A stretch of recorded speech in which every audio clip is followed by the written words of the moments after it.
हरे कृष्णा कृष्ण कृष्ण हरे हरे, हरे राम राम राम हरे हरे। हरे Krishna friends, Radhe Radhe, शुभ सकाल सबाइके। কেমন আছো তোমরা সবাই? আশা করছি সবাই খুব ভালো আছো। রাধা মাধব গুরু গৌরাঙ্গের কৃপায় আমিও খুব ভালো আছি। তো আজকের ভিডিওর মধ্যে আমরা ভগবানের যে লীলাটি পাঠ করব সেটি হচ্ছে যশোদা মায়ের দ্বারা কৃষ্ণকে বন্ধন। সেই দামোদর মাস বা কার্তিক মাসে আমরা যেই লীলাটি শ্রবণ করি বা দীপদান করি, তো সে তখন কি লীলা হয়েছিল যশোদা মা আর কৃষ্ণের মধ্যে, সেটা আমরা বিস্তারিতভাবে আজকের এই লীলার মধ্যে পাঠ করব বা শ্রবণ করব। ঠিক আছে? তো সবাই সাথে থেকো, স্কিপ না করে পুরো ভিডিওটা কিন্তু অবশ্যই দেখবে, মানে শুনবে, না হলে পুরো লীলাটা আমরা বুঝতে পারবো না, তাই তো? তো চলো কথা না বাড়িয়ে আমরা আজকের পাঠ শুরু করি। তো সংক্ষেপে মঙ্গলাচরণ করে নি। শ্রী শ্রী মঙ্গলাচরণ। ओम अज्ञानतिमिरान्धस्य ज्ञानाञ्जनशलाकया चक्षुरुन्मीलितं येन तस्मै श्रीगुरुवे नमः।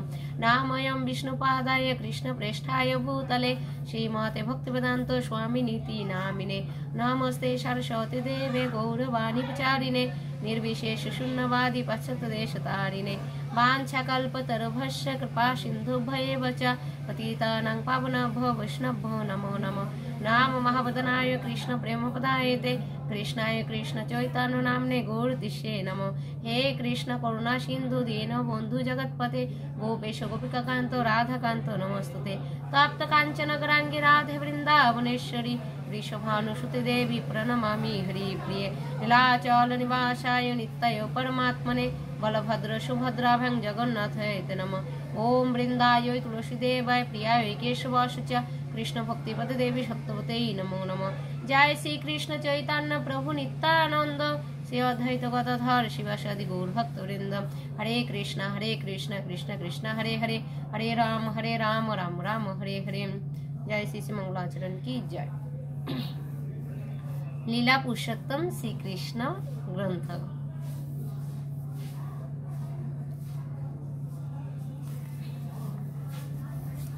তো গত ভিডিওতে যে লীলাটি আমরা পাঠ করেছিলাম সেটি ছিল যশোদা মাকে বিশ্বরূপ দর্শন করিয়েছিলেন শ্রীকৃষ্ণ।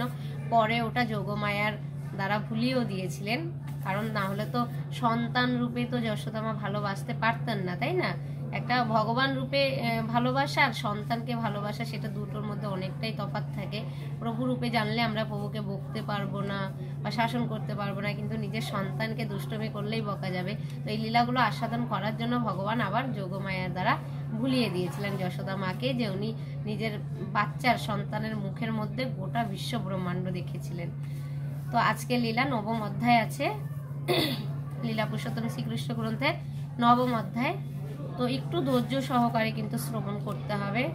আমাদের মধ্যে ধৈর্যটার একটু অভাব থাকে, আমরা বেশি শ্রবণ করতে চাই না, কিন্তু এটা কিন্তু খুবই উচিত, জানো তো? আমরা আগের ভিডিওতেই আলোচনা করেছি যে ভগবানের লীলা কথাগুলো শ্রবণ করলে আমরা ভগবানের খুব কাছের, খুব প্রিয় লোক হতে পারি।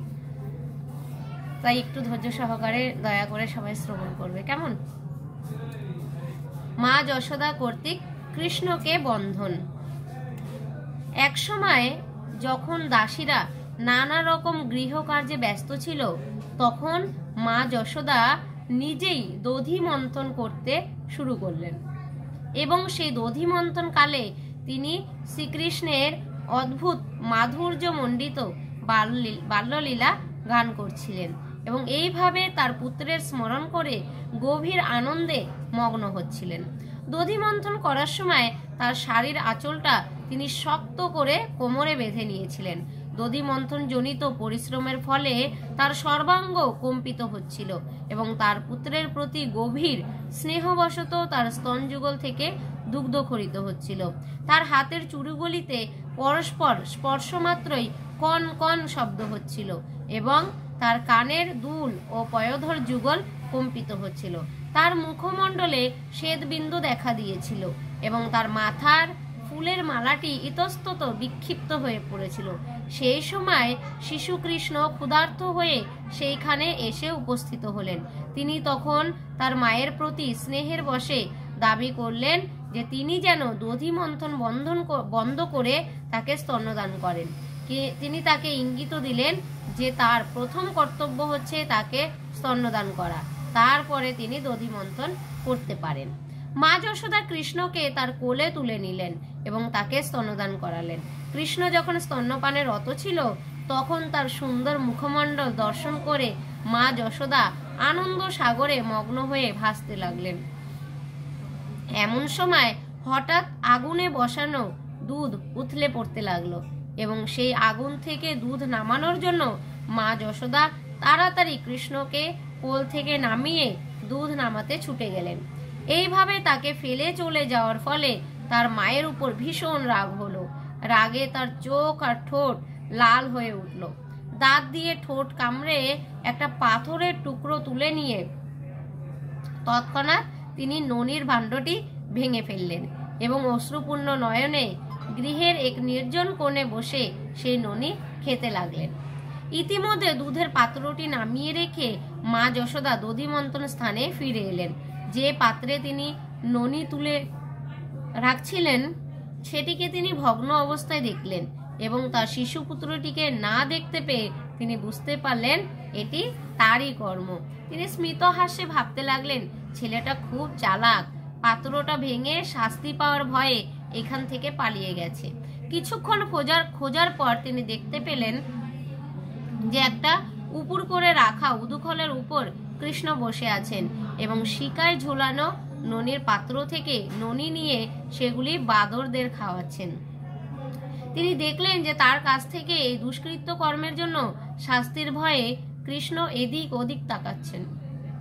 তিনি নিঃশব্দে পিছন থেকে ধীরে ধীরে তার দিকে এগোতে লাগলেন, কিন্তু কৃষ্ণ তাকে দেখে ফেললেন এবং তৎক্ষণাৎ উদুখল থেকে লাফিয়ে পড়ে ভয়ে দৌড়ে পালিয়ে গেলেন। মা যশোদাও তাকে ধরবার জন্য তার পিছন পিছন ছুটতে লাগলেন। যোগীরা ধ্যানে যাকে পায় না সেই পরমেশ্বর ভগবানকে ধরবার জন্য মা যশোদা তার পিছন পিছন ছুটতে লাগলেন। পক্ষান্তরে বলা যায়, যোগী এবং জ্ঞানীরা অনেক সাধ্য সাধনা করেও যে পরমেশ্বর ভগবানকে পায় না, সেই ভগবানই একটি শিশু রূপে তার ভক্ত মা যশোদার সাথে খেলা করছিলেন। মা যশোদা দ্রুত গতিতে পলায়ন পর সেই শিশুটিকে প্রথমে ধরতে পারলেন না, কারণ তার ক্ষীণ কটিতট তার স্থূল শরীরের জন্য তিনি জোরে দৌড়তে পারছিলেন না। তবুও যতদূর সম্ভব দ্রুত গতিতে তিনি তার পশ্চাৎ ধাবন করার চেষ্টা করছিলেন। তার কেশপাশ তখন আলুলায়িত হয়ে পড়ছিল এবং তার খোপার ফুল মাটিতে ঝরে পড়েছিল।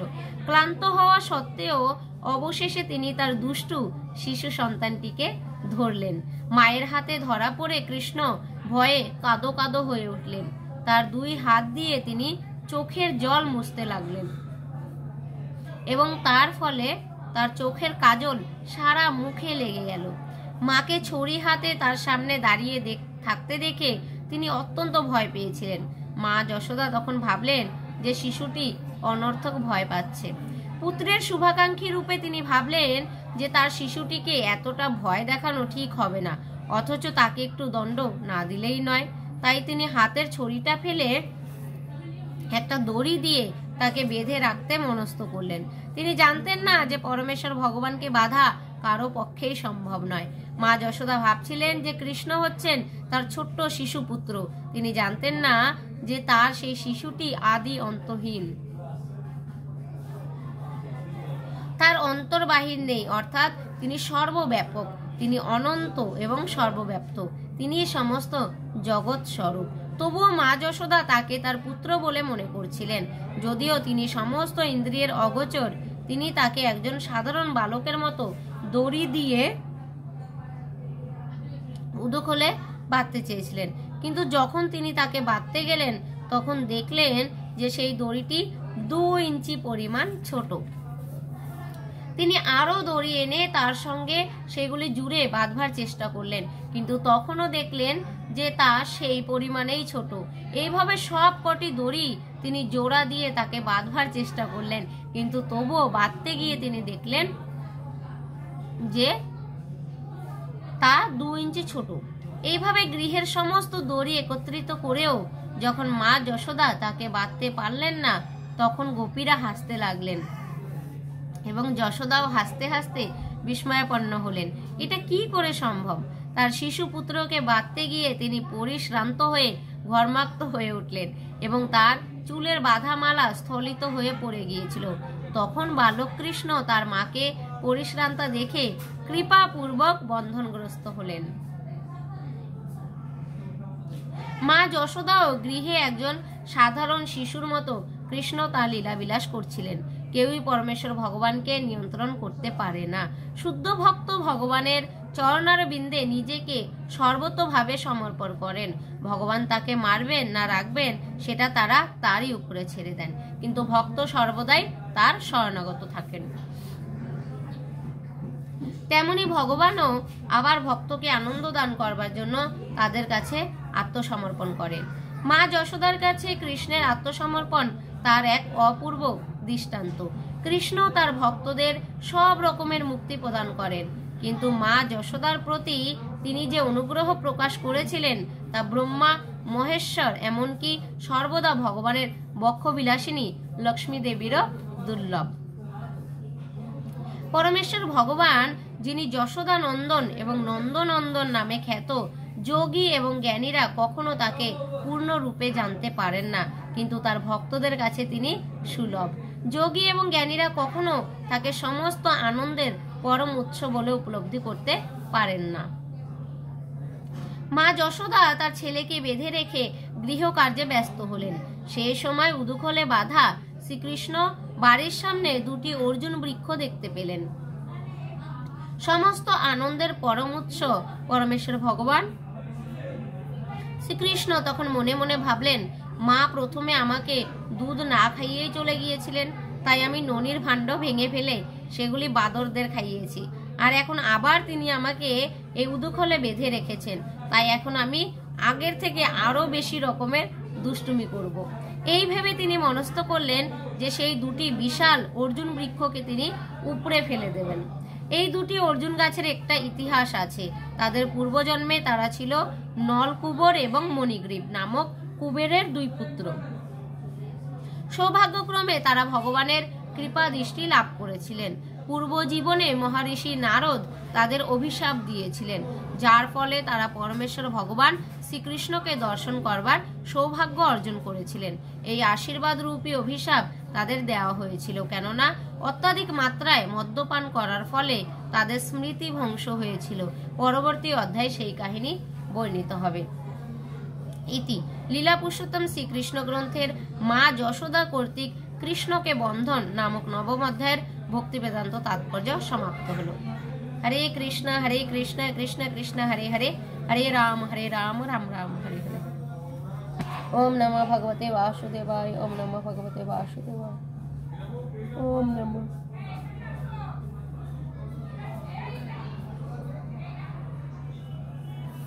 জয় লীলা পুরুষোত্তম শ্রীকৃষ্ণ গ্রন্থ পাঠ কি জয়। তো লীলাটি পাঠ করে বা শ্রবণ করে কেমন লাগলো অবশ্যই কিন্তু কমেন্ট করে জানিও।